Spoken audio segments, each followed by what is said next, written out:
And to talk more about the Mpox virus, we are joined by infectious disease expert Dr. Rontgene Solante. Doc, good morning and welcome back. Hi Ed, good morning. Morning, sir. Thank you for joining us this morning. Well, sir, we did hear kanina si Secretary Herbosa saying na there's no need for a lockdown. You have all of these social media posts going around that are obviously fake. But at the same time, he's also mentioning that there's also some risky behavior that also has to be avoided. Could you start off with that? What are we talking about here when you talk about risky behavior? Yes, Ed, no, just to recapitulate, Ed, no, itong Mpox natin ngayon, na clade 2, this is still the Mpox that is circulating during 2022 when the WHO declared Mm-hmm. this public health emergency. Ito yung Mpox primarily transmitted because of intimate sexual contact. So hindi po ito yung cause, ito yung hindi yung 1A na medyo mataas ang rate sa mga bata, no? And that's why it's not commonly transmitted in other mode of transmission kagaya ng respiratory or droplet. It's really more on uh, kissing, hugging, and other means of intimate sexual contact. So we're talking here about skin to skin.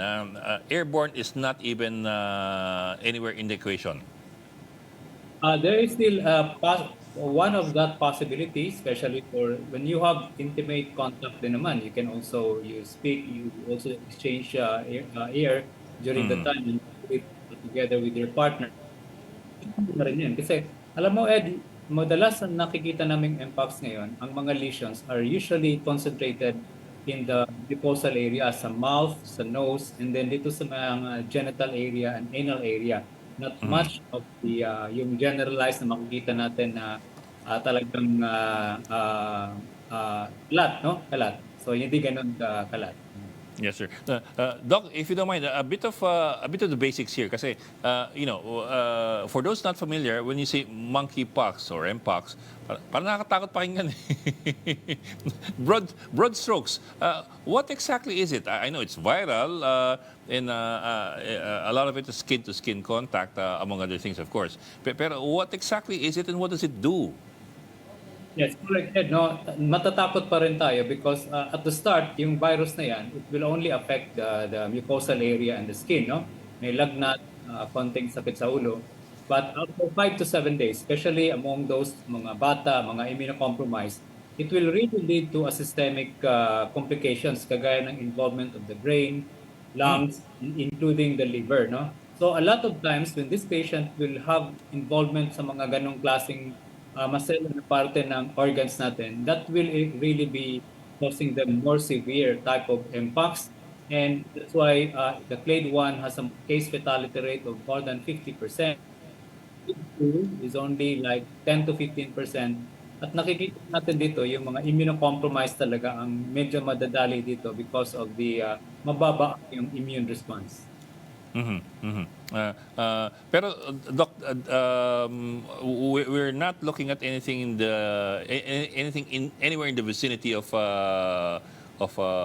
what we saw 3 years ago, yung COVID lockdown. Like we're not talking, of course, about masks or anything like that. No, we don't. No, because the transmission rate here is very slow, unlike yung respiratory virus kagaya ng COVID or even influenza na in just a few minutes when you are in a room, the same room without wearing a face mask, you can get it, no? Ito, Ed, is really droplet, no? Droplet, ibig sabihin, pag nagsalita ka, then lumalabas yung may konting droplet, usually within 3 feet ang transmission nito. And it will take really longer longer exposure for you to get it. Unlike COVID, where in a few minutes, you get the infection. Pero Doc, what do you think accounts for ito mga lumalabas na social media posts about lockdowns and masking? Why are people spreading these things? Where are they getting these suspicions and these fears? Yes, I think it still emanate from our experience with the fact that na meron tayong tinatawag na public health emergency, nakita nila to. So anything that is related with outbreak and such things as viral infection, siguro nakakorrelate nila, no? But we need to correct that because it will really create more panic, and in fact may mga nagpanic buying ng hoarding ng mga face mask, no? Hindi po. Mhm. Uh, Mpox is totally different with COVID, and kailangan natin mabigyan ng tamang information na this is not primarily transmitted through respiratory or airborne or with cough or anything to do with respiratory transmission. Okay. Doc, medyo himayin ko lang po kasi ang bagit nga ninyo kanina, this is not really airborne. However, this could be spread through droplets under certain circumstances. Pwede hong pakihimay ng konti yon para mas muli na po sa mga nakikinig. Kasi siyempre, for the general public kasi, airborne and droplets, it's a gray area eh. They do sound the same. Yes. Pag sinasabing airborne, no, konting lang, ubo, tapos yung virus will stay in the air for longer period of time. Okay. Kaya Okay. wala kang face mask, nandun ka sa isang room, mahanggap mo yon, mahawaan ka. When you say droplet, kailangan mo ng ubo. Umubo dapat ang carrier ng virus na to, tapos you're within 3 feet, tapos yung saliva or anything droplet galing from the violent cough or yung sa pag-sneeze, then you get that when you don't wear a mask. Ang Mpox, rarely they present with respiratory. So, ibig sabihin, Ed, you cannot get it because wala namang droplet, hindi naman, and the lesions are the ones that is highly infectious. Pag lumalabas na yung mga lesions sa paa, sa kamay, dito sa mga bibig or sa chest area, that means the patient is already highly infectious, and that's the reason why they have to be isolated because that particular breast skin lesion, kung meron kang sugat na medyo open wound din, then matamaan yun, pwede rin mahawaan ka. Kumbaga, mabugahan ka. Yes. Versus nasa isang kwarto lang kayo, nasa elevator lang kayo, tapos may humihinga o may umuubo sa kamay niya versus yon. Di ba? Medyo Yes. malaking kaibahan kasi yun eh. So, ibig sabihin, wag tayong halimbawa, meron kang let's say Mpox, kasama mo sa elevator, tapos hindi naman siya umubo, humihinga lang ng normal. Hindi nakakahawa yan. Maski sabihin mong nandun kayo sa isang elevator. Now, if that patient will really cough and coughing is violent and within 3 feet ka, wala kang then there's a small possibility that you can get it. But again, that's not so much, unlike with COVID-19. Tapos Doc, when you talk about lesions, kasi lesions of course is more of a medical term than anything. When you talk about lesions, basically itong mga sugat o mga break sa skin. Yung sugat, sa skin, no? Yung sugat nun parang smallpox or chicken pox, no? Yung varicella, yung parang bulutong tubig, makita mo yan. Tapos they dried up and then they become necrotic, nangingitim, namumula, nangingitim, and that's so painful. Talagang we need to inform that anyone who has history of intimate sexual contact, lumalabas itong mga rashes, magpasuri ng agad. Okay. Doc, tapos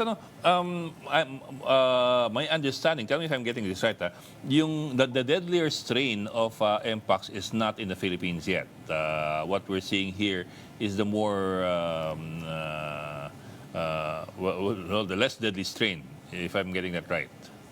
Yes, yung Deadlier strain nito, Ed, is the clade 1B, no? Yung 1B. Our strain that we are currently circulating in the Philippines is the clade 2. So this is the less virulent, the more milder presentation, and mabilis makontrol to dahil yun nga, you just have to isolate the patient, and a lot of times patient will just recover also. Any deaths out of Mpox is more likely to be because of complications. Is that correct? It is not entirely because of Mpox itself. Yes. In fact, Ed, ang mga reported deaths nito are those patients who have HIV with severe immunocompromised state na. No? Ibig sabihin, meron na napaka-severe na rin yung HIV nila. Tapos dagdagan mo pa ng Mpox, then mas na doble na yung severity ng state nila kasi the more na marami kang infection, mas bababa yung immune system. And that's why mga HIV natin na may Mpox, sila yung priority natin when we will be giving treatment, yung antiviral natin, Tecovirimat. Doc, are there any particular groups that are more vulnerable to Mpox infection than others, or than the general public? So far, ang na-identify na mga case na na-encounter natin are really the persons who have sexual intimate contact with multiple partners. Mhm, mhm. That's because of the skin-to-skin contact nga. And of course, yung the droplet transmission. Yes, but we need to also include the information that if these people will also be living in the same house with pregnant, with children less than 2 years old, and those elderly, so halimbawa, they should also be very careful kasi pwede rin nilang mawaan sa tagal nilang nakipagsama din sa isang bahay. Okay, Doc, for a public that's more fearful of what it doesn't know than what it does know, what would you tell the public as to how to guard against Mpox? Kumbaga, in general terms, in broad strokes, anong kailangang iwasan ng taong bayan? Anong kailangan nilang bantayan? Anong kailangan nilang matyagan para malaman, para iwasan, para malaman kung meron siya o wala? Yes, for the general public, this is something that we don't need to panic, because the transmission is not just like COVID, na pagtubo or yung airborne or yung respiratory, For those who are high risk, siguro we need to focus on this. Yung high risk na mga getting the Mpox, pag meron the moment that you will have symptoms of like the skin lesion, the sores, yung lumalabas sa balat natin, and you know that you are a high-risk population having multiple contacts, punta na kayo kaagad sa, pasuri na kaagad sa mga doktor para to diagnose it and confirm if it's Mpox. And we need to do that because we have to do contact tracing also sa mga nakasalamuhan nito, contact, para lang control natin ang spread. Okay. Tapos, Doc, looking at the numbers, I'm also reading that we may have had even more Mpox infections last year compared to this year. So it's not necessarily as bad as it sounds, at least superficially. Yes, something na expected to kasi we know the population at high risk here are really highly vulnerable. So expected na talagang we will be seeing cases but not cases that will really be so alarming, ma-overwhelm tayo. Wala pa hong bakuna to? Meron na may mga bakuna na to in other countries like US and Europe. These are already being given to those.